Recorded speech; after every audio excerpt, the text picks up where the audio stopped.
Hello and welcome to Examshala. Examshala में आप सभी का एक बार फिर से स्वागत है। Today we are discussing some important news and editorial analysis of 4th of October 2021. But before getting started, kindly do like, share, subscribe our channel on YouTube. You can also follow our profiles and channels on Telegram, Instagram, Facebook. So now let us move on to the main topic. So relating about the first news is very important news and regarding the so-called scam. Initially you might have heard about, आपने सुना होगा कि Panama papers which has organisation एक of the shore companies होती थी जहाँ पर tax कम होता है एंड बहुत सारे बिलियनर्स, इंडिया के बहुत सारे businessmen, celebrities, they use to park their money Panama organisations में सो दैट उन पर टैक्स कम लगे। तो टैक्स चोरी करके they have been settling their monies in the Panama. ठीक उसी तरह से एक पैंडोरा पेपर्स अभी बाहर आया है और it has seen alarm of lot of peoples from across all the range, from businessmen to actors to celebrities etcetera, even the so called defaulter mister Anil Ambani, जो वैसे तो अपने आप को डिफ़ॉल्टर साबित कर चुके हैं कि I have no money and I have paid everything, but still he is having his money parked in the other organisations, okay, in the various countries, and that has come into the Pandora's paper. So we'll see what is this Pandora paper and why it is important and what part of it is important for our exam purpose. हमारे exam के लिए, UPSC exam के UPSC perspective के लिए इसमें से क्या ज़रूरी है, क्या पूछा जा सकता है। Not sensationalism, not extra news, but what is important regarding this papers. So many of the corporates like Anil Ambani, who declared that he himself is bankrupt, उनके पास पैसे ख़त्म हो गए हैं and he has sold everything, he has to sell everything. But recently this paper has declared कि he has 1.3 billion web of offshore companies. Now what is offshore companies?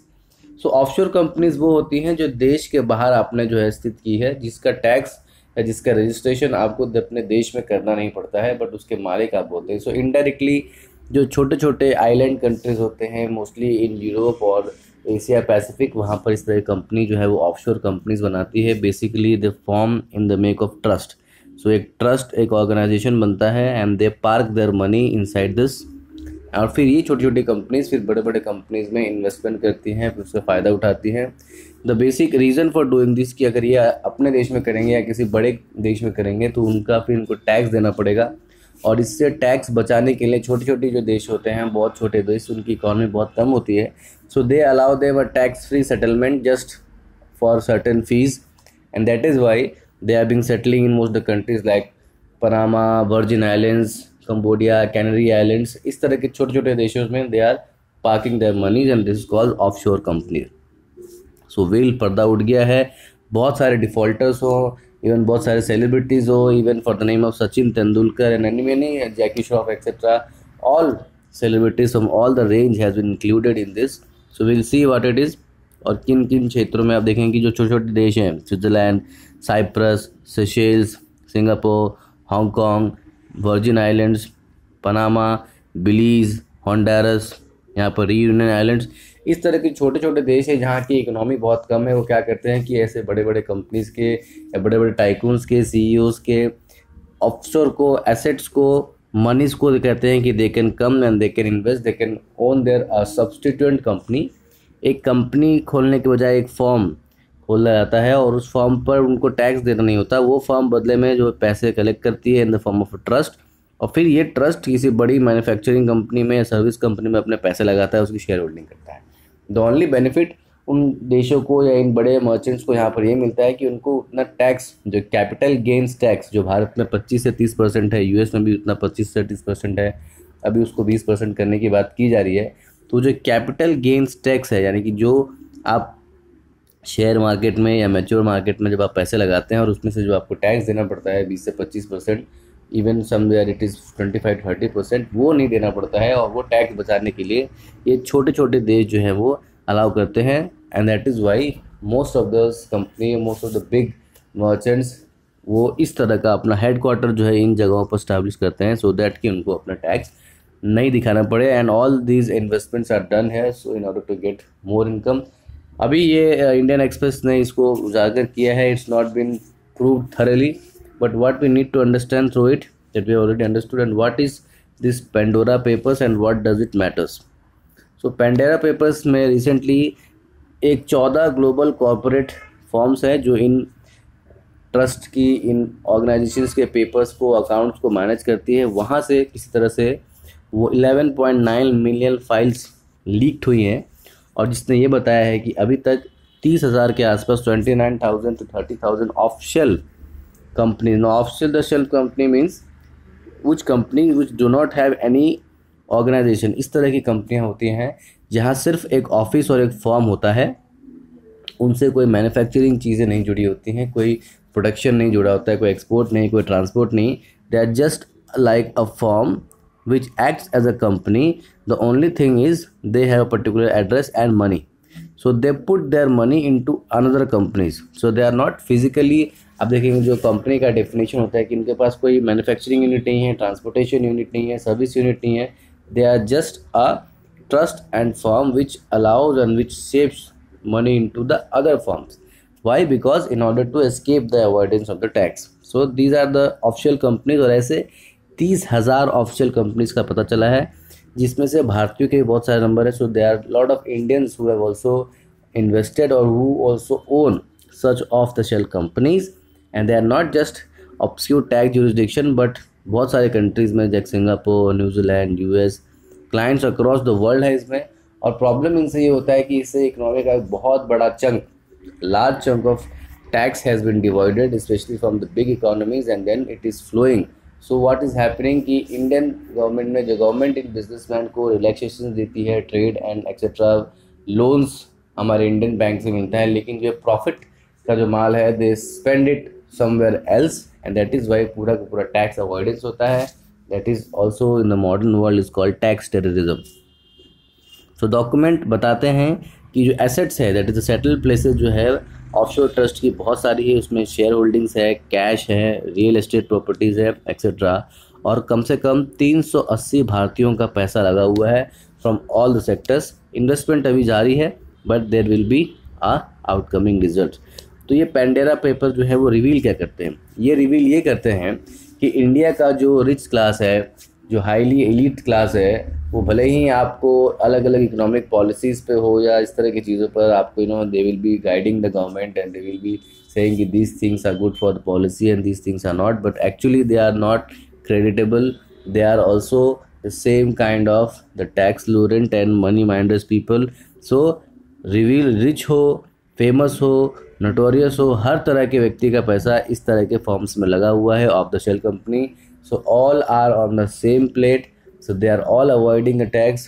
India जैसे देश में where the celebrities, where some peoples are really highly respected, honored, but still they are initially, इससे पहले अमिताभ बच्चन जी का भी नाम आया था पेंडोरास पनामा पेपर्स में, ठीक उसी तरह से अभी बहुत सारे रेस्पेक्टेड सेलिब्रिटीज़ का भी नाम आया है। दो अभी तक कम्प्लीटली इसे प्रूव नहीं किया जा चुका है, but it is definitely tax haven की तरह लोग यूज़ कर रहे हैं, टैक्स देने से बच रहे हैं। तो अगर इतना एलिट पढ़ा लिखा क्लास अगर टैक्स देने से बच रहा है, तो what about the lower class and the lower middle class? So government के पास जब टैक्स में पैसे नहीं होंगे तो फिर गवर्नमेंट स्पेंड कैसे करेगी for the welfare of the poor? और इसीलिए कहीं ना कहीं it is a back slapping Bharat सरकार को या भारत की पॉलिसी के साथ एक बैक स्लैपिंग है, because these are the celebrities. जो सेलिब्रिटीज़ खास करके businessmen, they are made on the money of the Indians. ये बिजनेसमैन, ये सेलिब्रिटीज़ इंडियंस आम आदमी के पैसों से या आम आदमी के हेल्प से, आम आदमी की कॉन्ट्रीब्यूशन से has become such, and then when comes to paying the taxes they are taking the another route which is not only ethically wrong but also it is legally wrong, and if it is right the government should take a proper decision. Now it is a trust, so होता ये है कि एक trust बनाया जाता है out of the country, और वो ट्रस्ट एक ऑफिशियल कंपनी की तरह काम करती है। देन वो फिर अलग अलग कंपनियों में शेयर खरीदती है या फिर रियल एस्टेट प्रॉपर्टी खरीदती है ट्रस्ट के नाम से। So what is a trust?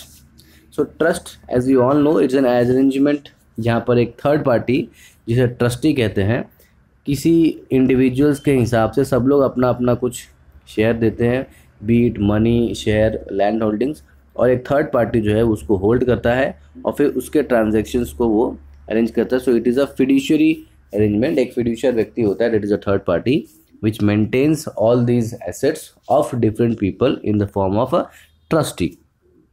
That is, he is given being power of attorney. So PA is given to him, and he is responsible for the management and etcetera. तो Y trust ऐसा क्यों create किया जाता है?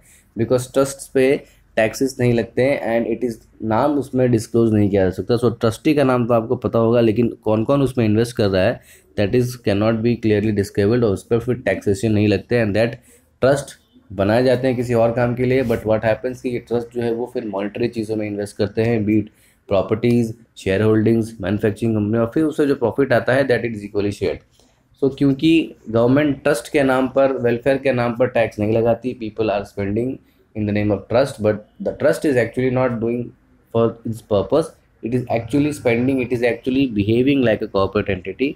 और यही problem थी Pandora box में, जिसकी लोगों ने ट्रस्ट बनाया for doing some welfare work, doing some kind of work, but the trust is actually was acting like an offshore share market company which gained a lot of profit and बड़े amount में tax evasion, tax की चोरी हुई है। दूसरा इससे ये होता है कि इंडियन नेशनल्स अगर अपना पैसा बाहर रखेंगे, if they are keeping their money out, so what will happen कि वो जो अगर इंडिया में वो पैसे रखते हैं तो इंडिया में पैसे रखने के बाद होता है कि इंडियन बैंक्स या इंडियन ऑर्गेनाइजेशन के पास वो पैसे होते हैं and that money can had been given as a loan to the lower people, lower middle class, जिससे इंडियन मार्केट में मनी भी रहती और फिर बैंकों को भी फ़ायदा होता। सो इंडियन बैंक्स को भी बेनिफिट होता।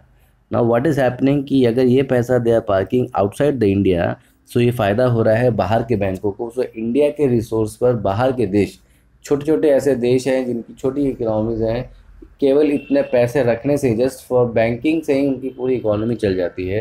सोचिए अगर ये पैसे भारत में रहते तो ये पैसे इंडियन मार्केट में they could have easily spend, जो खास करके कोविड जैसे टाइम पे when we had to spend a lot. So इन सारे जो मिलियनर्स बिलियनर्स है कोविड नाम पे रिलीफ में, there has been nothing and since they are just, तो ये बहुत ही मोरली और एथिकली भी गलत है and it needs to be proved if it is actually there, it is a very big blow for the Indian image and the Indian trustee as well. Now moving on to the trust is कि it is generally used for estate planning purposes and succession planning, which helps larger business family to consolidate their assets, financial investment and shareholding and real estate property। तो बड़े level पर एक management को लेकर एक trust बनाया जाता है जहाँ पर इजीली चीज़ों का बंटवारा हो सके, इजीली चीज़ों को दे सके, so that one person can not be hold for responsible. A trust is made so that equal distribution as well as management can be taken place, which has 3 important parties, that is the settler, जो set करता है trust को, बनाता है उसको trust और कहते हैं। फिर जो उसके एसेट्स को मेंटेन करता है, जो उसके देखभाल करता है, और benefits is known as the trustee, and then जिससे इसको बेनिफिट्स होती हैं जो इस पर इन्वेस्ट करते हैं, दैट इज़ द बेनिफिशियरी। तो एक ट्रस्ट में 3 लोग होते हैं, one the who sets the trust, that settler, one who manage the trust and is all affairs trustee, and one who gets benefits from them are beneficiaries. So Indian Trust Act 1882 gives legal basis of the concept of trust. While Indian laws do not see trust as a person, as a legal entity, they recognize it as an obligation. So it is an obligation of the trustee to manage the trust and to take care of the beneficiaries. ये भारत सरकार का जो नियम है उसमें ये चीज़ें दी गई हैं। सो ट्रस्ट का एक डिफाइंड रोल दिया गया है और वो अगर रोल से बाहर जाते हैं तो उसके लिए ट्रस्टी विल बी रिस्पॉन्सिबल। और इसी कानून के तहत अगर इन ट्रस्टों ने कुछ ऐसा काम किया है, those they are not mandated to, और टैक्स चोरी की है, टैक्स इवेजन किया है, they have spend everything out of the fund, then he will be respond. So India ने ऐसे ट्रस्ट को रिकोगनाइज तो किया है, लेकिन ये अलग टैक्स जुरिडिक्शन में है, और अगर इनकी लीगलिटी को वैलिड साबित किया गया तो this trustees will be the first to be catched up first. तो this is all about the Pandora's paper. Basically it is like the organization, एक ऑर्गेनाइजेशन जो 14 कॉर्पोरेट फर्म से कुछ पेपर लीक हो गए, उनसे पता चलता है कि 380 भारतीयों के कुछ बहुत सारे पैसे it has been spend in such trust जो कि इंडिया से बाहर है, and they are not acting as a trust but they are acting as an offshore companies. और बेसिकली ये किया इसलिए गया है कि टैक्स को चोरी करने के लिए, टैक्स बचाने के लिए, टैक्स इवेजन, टैक्स इरोजन और टैक्स टेररिज्म भी इसे कह सकते हैं। Now moving on to the next topic, it is about the gaining momentum recently, how our indirect tax collection has increase. तो रिसेंटली जो हमारे इनडायरेक्ट टैक्स कलेक्शन है वो भी इंक्रीज़ हुए हैं और डायरेक्ट कलेक्शन है वो भी। और डायरेक्ट टैक्स कलेक्शन वो होता है जब ITR फॉर्म, जब हम सरकार को सीधा टैक्स देते हैं, सो इनकम टैक्स रिटर्न जब हम RTI भरते हैं, that is the direct tax. और इनडायरेक्ट टैक्स वो होता है जब हम कोई गुड्स और सर्विसेज परचेज करते हैं तो उसके साथ साथ द परचेजर को हम देते हैं, फिर ये परचेजर जो है वो आगे चल के क्रेडिट होता है, it's called GST। So it is an indirect tax and the other is direct tax, and recently we have seen a chunk increase in the indirect taxes as well. So data released by the CAG, that is the Comptroller and Auditor General of the India, says that there has been a sustained improvement in the government finances। और पहले 5 month अप्रैल से अगस्त में जो current financial basis पे देखे जाए तो जो टैक्स कलेक्शन है वो almost 40% of the budgeted target.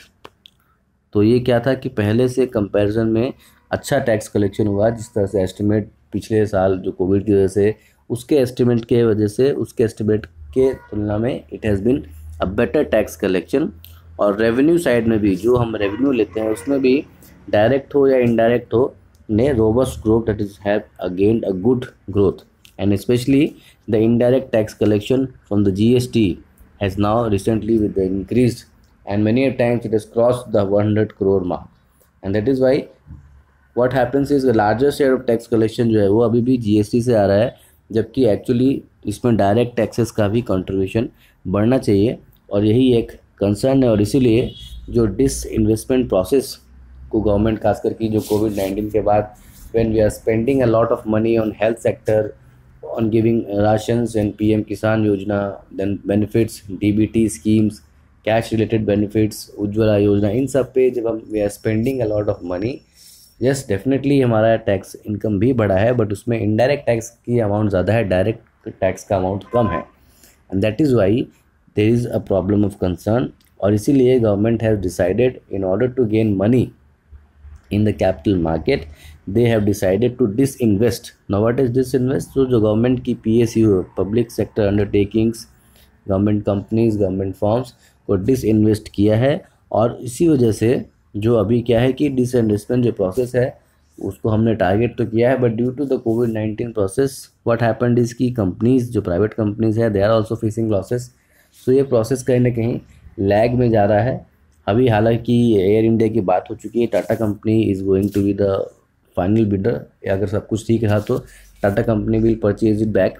Initially Air India started भी टाटा कंपनी द्वारा ही की गई थी महाराजा एयरलाइन से, and then it was again captured by Indian Airlines and then Air India, and it was mixed. Now it is also going to be purchased by Tata Groups if everything goes well. So जो हमने disinvestment का target किया था 1,75,000 crore, collection उसमें से अभी केवल 8,000 साढ़े 8,000 करोड़ के आसपास ही हुए, सो बहुत ही कम है। We need to further increase it, but the problem ये आ रही है कि there are certain rules and regulations जो फिर उस डिसइन्वेस्टमेंट को जो खरीदने वाली पार्टी है उसके लिए मुश्किल बनाते हैं। दूसरी, the economic condition due to the कोविड-19 is not as good as it was expected, so disinvestment का टारगेट जो है वो पूरा नहीं हो पा रहा है। बट उसके अलावा भी हमारा इनडायरेक्ट और डायरेक्ट टैक्सेस बढ़ रहे हैं, तो कुछ हद तक रिलैक्सेशन है। बट अगर वाकई we need to grow up and we need to get more money in the capital market and to achieve the 5 trillion economy target, we need to do more in the field and we need to invest more in these regions. So the Air India की sale हो, successful fructification of the big ticket item जैसे BPCL की हो, LIC की listing हो, government के जो offers है, जो गवर्नमेंट ने जो अपना टारगेट 1,75,000 का किया है, अगर ये सारे के सारे जो टर्म्स हैं वो हम अगर उसको ईजिली कर सकते हैं, so it can easily increase into the matter, it can easily lead to the so-called achieve the target of 1,75,000 crore. Now why the disinvestment is needed? Government को डिसइन्वेस्टमेंट करने की ज़रूरत क्यों पड़ी? 2-3 रीजन है। पहला, to get the assets. What happens कि ये जो गवर्नमेंट कंपनियाँ थी इनके फंक्शंस जो है वो government was not able to handle properly, और ये देखा गया बहुत सारी 2001 से ही इस बात चल रही है, तो यूपीए गवर्नमेंट हो या इंडिया गवर्नमेंट हो, disinvestment was actually started by the plan by the PV Narasimha Rao government, and then it was later continued by the Atal Bihari Vajpayee government, then UPA 2 also started. होता ये है कि बहुत सारी जो बड़ी बड़ी पब्लिक सेक्टर अंडरटेकिंग्स होती हैं, क्योंकि गवर्नमेंट में जो एफिशिएंसी है मैनेजमेंट और जो बिजनेस कॉम्पिटिटिवनेस है वो कहीं ना कहीं गवर्नमेंट कंपनीज में या गवर्नमेंट ऑफिस में जो बिजनेस एक्यूमेन है, प्रॉफिट होल्डिंग एबिलिटी कहीं ना कहीं लैक माना जाता है। So it is more of a lethargic process, and that is why government का काम है is to run the country, not to run the business. And that is why it has been recommended by many of the organizations that government should keep away and do away these all businesses like the PSUs or even the running the Air India. So इस पर ये बात चल रही थी. तो एक तो पहला डिसमेंट का रीज़न है कि उनकी एफिशिएंसी बढ़ाने के लिए होता ये है कि बहुत सारी कंपनियां उसमें जो है घाटे में चल रही हैं. लेकिन कुछ कंपनीज ऐसी थी जैसे कि BPCL हो या LIC हो, वो तो फ़ायदे में है, गवर्नमेंट की महारत्ना कंपनीज़ हैं. But in order to get money, government को भी मनी चाहिए. हमारा फिजिकल डेफिसिट भी बढ़ रहा है, खास करके 2 साल में जब हमने इतने सारे रिलैक्सेशन स्कीम चलाए हैं. पोषण अभियान में लोगों को फ्री फूड, उज्ज्वला योजना में free subsidy, LPG gas connections and other things, PM किसान योजना में. तो हम जब ज़्यादा पैसा खर्च कर रहे हैं तो वी नीड ऑल्सो मनी, और वो मनी इन्वेस्टमेंट में, मार्केट में इन्वेस्टमेंट करने के लिए काम आएगा. So which in turn will lead to more economic development. And वो मनी आएगी कहाँ से? So that money will come from the disinvestment. So इसलिए एक पूरा एसेट मोनेटाइजेशन स्कीम गवर्नमेंट है स्टार्टेड की. ऐसे ऐसी जो पुरानी कंपनियां हैं जो घाटे में चल रही हैं, जो उनके पास रिसोर्स ज़्यादा हैं but government is not able to control them, they wanted to share and sell their shares. Similarly बहुत सारे सेक्टर्स में हो, डिफेंस में हो, स्पेस में हो, फॉरेन डायरेक्ट इन्वेस्टमेंट्स को अलाउ किया गया है. So to get the money, क्योंकि government, the main job the government is to run the country, not to run the business. And that is why based on this principle it has been started. And similarly the more amount has been targeted कि 1.75 लाख करोड़ को target को हम hit करेंगे. But due to COVID-19, the target was not able to reach. But the recent deals of BPCL हो, Air India हो, it has been seen that we will get to these regions. So telecom operators को भी जिस तरह से हमने कुछ relaxation दिए हैं, उनके मॉरेटोरियम जो ड्यूज़ थे, खासकर वोडाफोन आइडिया का जो ड्यूज़ वाला प्रोसेस चल रहा था, दे वर इन हेवी डेप्ट और सरकार को काफ़ी ड्यूज़ चुकानी थी and it was on the verge of collapse. फिर इंडिया में केवल एक ही टेलीकॉम इंडस्ट्री रह जाती, रिलायंस जियो. सो कंपटीशन को मेंटेन करने के लिए गवर्नमेंट ने कुछ रिलैक्सेशन दिए हैं. तो ये भी हमारे जो टैक्स रेवेन्यू है, क्योंकि हमको अपने खुद के ही पैसे देना पड़ेगा, तो ये कहीं ना कहीं ये भी इफेक्ट करेगा. But in the longer run ये हो सकता है कि Vodafone Idea will recover and will pay the all the debts. So sometimes we have to manage with the internal revenue in order to effect the region. Similarly 54,000 जो government ने hope किया था कि अदर कम्युनिकेशन से आएंगे, जो नया 5G spectrum की बात चल रही है, वहाँ से भी कुछ पैसे आ सकते हैं, उससे भी चीज़ें हो सकती है. बट अभी तो कोई क्लियर गाइडलाइंस हमने सेट नहीं की है. वी आर जस्ट अपोजिंग हुआ ही, लेकिन हम ऑल्टरनेट नहीं बना रहे हैं. क्वाड में ये बात बनाने की प्रोसेस हुई थी. Even Britain was also interested in developing alternate 5G technology, but still something has not been done and we need to focus and we need to develop another 5G technology, specially the 5G spectrum का जो option होना चाहिए, which will further lead to better monetary income in the region. So expenditure side में हमने बहुत कुछ ज़्यादा expand किया है, तो उस हिसाब से इनकम बढ़ा है, लेकिन और बढ़ना चाहिए सो दैट वी कैन, जो हमारी फिजिकल डेफिसिट है जो आइडियली 3% होनी चाहिए, जो पहले एक बार 9% के आसपास पहुंच गई थी, अब we are per day getting out to 6%. So जो फिजिकल डेफिसिट है, जो कर्ज है हमारे ऊपर, इंटरनल जो बजट के हिसाब से जो कर्ज इतना ज़्यादा है, we need to get down because of this Covid situations. और ये कैसे हो सकता है? So by disinvesting our re owned assets. So अगस्त में जो गवर्नमेंट स्पेंडिंग जो 40% थी, लेकिन रेवेन्यू और कैपिटल एक्सपेंडिचर के हिसाब से we need to move it. So high tax collection हो, physical math is not only the way, but हमको फूड ग्रेन डिस्ट्रीब्यूशन आने वाले समय में भी करना होगा. तो कहीं ना कहीं 1 लाख करोड़ रुपए के आसपास वो भी खर्च होने वाले हैं. सिमिलरली 15,000 करोड़ रुपए के आसपास एवरेज जो है वो फर्टिलाइजर सब्सिडी में गवर्नमेंट देती है. फिर 56,000 करोड़ के आसपास जो एक्सपोर्ट इंसेंटिव्स, छोटी छोटी MSME, जो medium small and micro scale universities को जो इंसेंटिव दिया जाता है, so that their tax import duty जो एक्सपोर्ट करते हैं उसमें टैक्स रिलैक्सेशन मिलता है, so that they can export more. और वो ज़्यादा एक्सपोर्ट करेंगे तो फिर उनका बिजनेस बढ़ेगा. सो जो लोअर लेवल में जो मिडिल क्लास पीपल है, वहाँ पैसे आएंगे, तो वहाँ भी गवर्नमेंट को नुकसान होता है. तो ये सारी चीज़ें जो है वो उनको अपने रेवेन्यू से स्पेंड करना होता है. तो डेफिनेटली जाहिर सी बात है कि जब हमारा इनकम बढ़ा है, जाहिर सी बात है GST कलेक्शन भी बढ़ा है, लेकिन अगर डायरेक्ट टैक्स कलेक्शन बढ़ेगा, क्योंकि भारत में ऐसा है कि केवल 3 से 4% लोग तो tax rate is very very less. Okay, so only out of 125 crore लोगों में से केवल और केवल 2.5 करोड़ से लेकर 3 करोड़ लोग ही टैक्स भरते हैं. So that is a very skewed income. हमारे GDP में टैक्स का कंट्रीब्यूशन बहुत कम है इसमें, इसलिए डायरेक्ट टैक्स का लोग टैक्स बचाते हैं। और इसी से रिलेटेड आपकी पहले न्यूज़ थी कि कैसे बड़े बड़े कॉर्पोरेट पीपल टैक्स ना भरने की वजह से अपना सारा जो एसेट्स है वो ट्रस्ट के फॉर्म में इंडिया से बाहर सबमिट कर देते हैं। So that is a problem of challenge, but still we are recovering in the form of GST. Indirect tax collection काफ़ी बढ़ रहा है, बट उसके साथ साथ खर्चे भी बढ़ रहे हैं। सो अगर हेल्दी कलेक्शंस होंगे तो फिजिकल स्पेस होगा गवर्नमेंट को, ताकि इकोनॉमी में जो वेलफेयर स्टेट है, कोविड की वजह से जो प्रॉब्लम्स हुई हैं, जो एक्स ग्रेशिया जिनके घर में मृत्यु हुई उनको भी कुछ कॉम्पेंसेशन दिया जा सके। सो अगर टैक्स कलेक्शन बढ़िया होगा, अगर हम टैक्स कलेक्शन को और एफिशिएंट और स्मूथ बना सकते हैं तो वी कैन डेफिनेटली, इंडिया जैसे देश में we can definitely achieve a lot more of money and we can both achieve the target of disinvestment as well as transformation in the coming economy. So this was all for today's news. We'll see you in the tomorrow's video. Till then, Jai Hind.